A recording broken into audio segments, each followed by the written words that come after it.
¿Qué es esa fuerza contraelectromotriz o voltaje inverso que generan los inductores o bobinas? Vamos a explicarlo.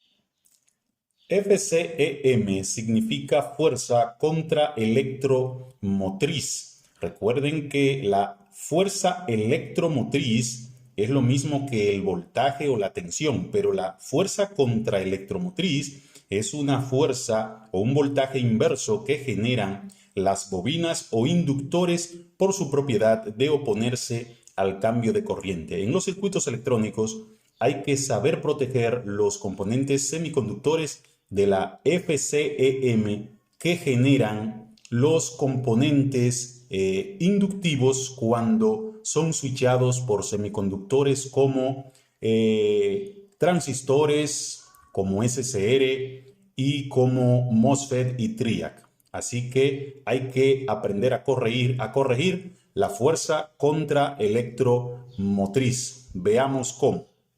Seguro que todos los que practican la electrónica han visto en los diagramas un diodo que se le conecta de forma inversa y en paralelo a una bobina. En este caso esto es un relevador o relay. Si se fijan, está conectado inverso porque su cátodo va a positivo y su ánodo está en el colector del transistor. De manera que cuando el transistor se switchea, significa que se conecta de emisor a colector, pues el negativo le queda al diodo y el positivo al ánodo del diodo y el positivo queda en su cátodo, por lo que queda inverso, es decir, que en operación normal se activa el relay, pero el diodo no funciona. Entonces, ¿cuál es la labor del diodo?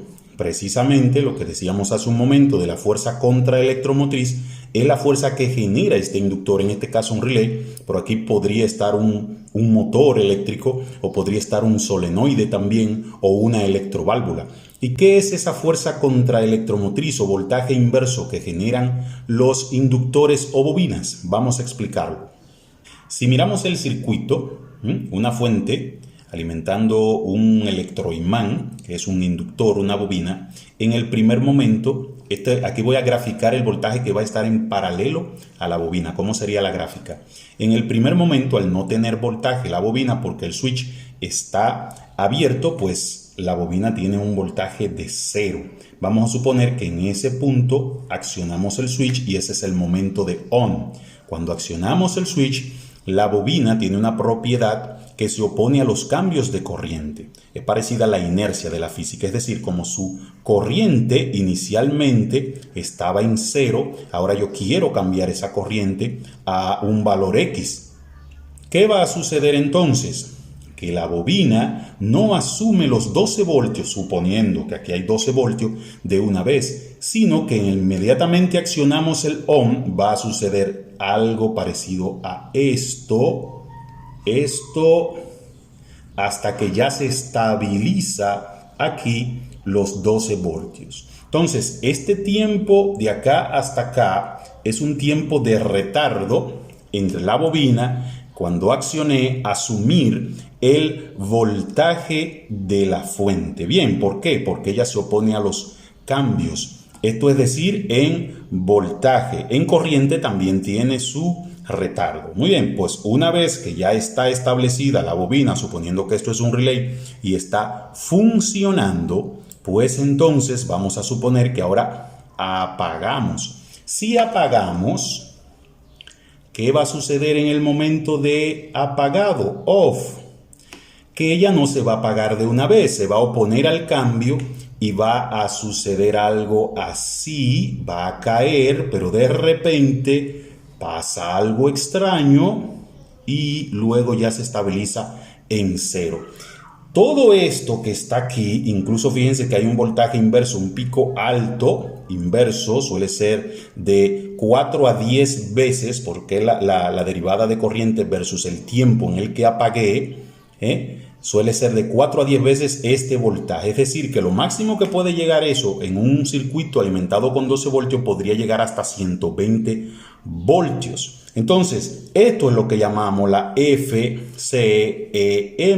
o fuerza contraelectromotriz, Y repito que cuando en vez de un switch normal estamos switchando un inductor, sea un motor, sea un solenoide, sea una electroválvula o sea un relay o relevador, con un semiconductor como puede ser un transistor, como puede ser un SCR, un MOSFET, un TRIAC, pues hay que proteger el componente semiconductor, si no es un switch manual, contra la fuerza contraelectromotriz, y es ahí donde entra el diodo de protección inversa, que muchas veces suele ser un diodo denominado Fast Recovery o de recuperación rápida. Vamos a entender entonces qué hace el diodo, pero debemos de quedar claro que cuando esa fuerza contraelectromotriz se produce, genera negativo acá y positivo aquí, es decir, una polaridad inversa a la que lo produjo.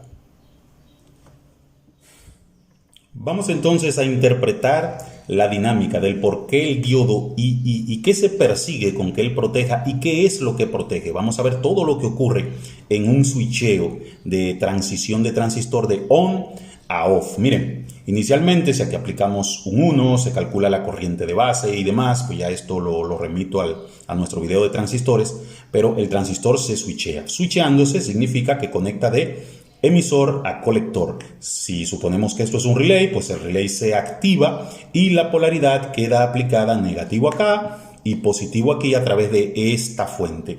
En ese momento el diodo queda polarizado inverso, es como si no estuviera ahí. Bien, aquí no hay ningún problema.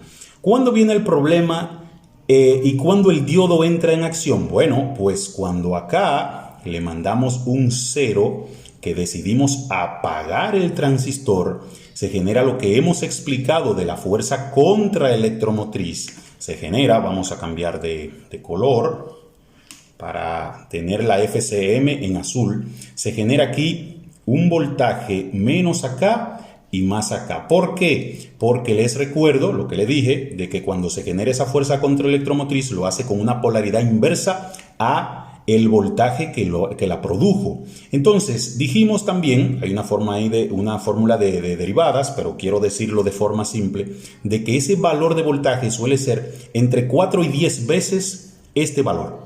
Entonces, vamos a poner el peor de los casos, vamos a colocar el peor de los casos, que sea 10 veces este valor, significa que eso de acá a acá puede alcanzar los 120 voltios pico, pero es momentáneo, es breve. Ahora bien, si nos fijamos en la polaridad, ahí el diodo sí queda polarizado inverso. ¿Y qué hace el diodo? Que conduce y reduce esos 120 voltios a 0.7, que es el valor de conducción indirecta de él como diodo. Bien, ¿y qué pasaría si el diodo no estuviera ahí?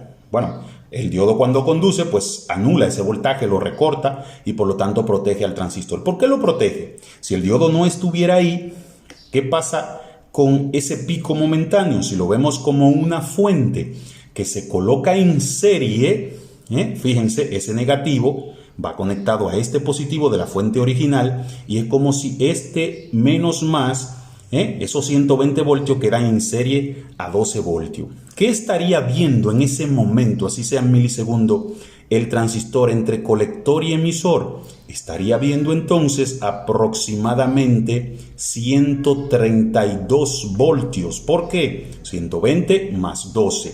Si el diodo, repito, no estuviera ahí. Y esos 132 voltios, si el transistor solo soporta un voltaje máximo de colector-emisor de 40 voltios o 60 voltios, por ejemplo, ese voltaje lo va a destruir, lo va a dañar. Es por eso entonces que cuando conectemos un transistor a switchar un relay o un motor de DC o un solenoide, o sea, un inductor en su colector o en su emisor, favor de colocar este diodo inverso en paralelo al inductor para reducir o eliminar la fuerza contraelectromotriz. Suscríbanse al canal. Hasta la próxima, amigos.